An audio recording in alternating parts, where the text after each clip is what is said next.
వేమవరం ఘటనలో చనిపోయిన మదిన రామకోటేశ్వరరావు పెద్దాంజే మృతదేహాలను పరిశీలించారు మంత్రి ప్రతిపాటి పుల్లారావు. ఉదయం చిలకలూరిపేట ప్రభుత్వ ఆసుపత్రికి వచ్చిన ఆయన ఘటనపై బాధితుల కుటుంబీకులను ఆరా తీశారు.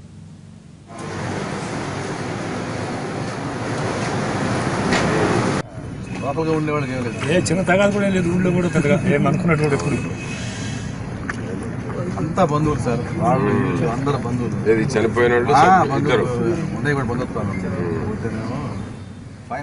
ఒకే వరలో రెండు కత్తులు ఇమడలేవన్నది ఎంత నిజమో, ఒకే పార్టీలో గొట్టిపాటి బలరాం వంటి సీనియర్ నాయకులు ఉండలేరన్నది అంతే నిజం. ప్రకాశం జిల్లా అద్దంకి నియోజకవర్గంలో రాజకీయాలు సాన మీద కత్తిలా హాట్గా సాగుతూ ఉంటాయి. గత 3 ఎన్నికల్లో తనపై గెలుస్తూ వచ్చిన గొట్టిపాటి రవికుమార్ టీడీపీలో చేరడాన్ని ఆ పార్టీ నేత కరణం బలరాం జీర్ణించుకోలేకపోయారు.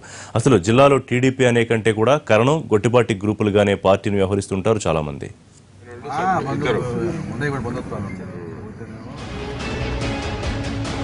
ఒకే పార్టీకి చెందిన వారైనా కరణం గొట్టి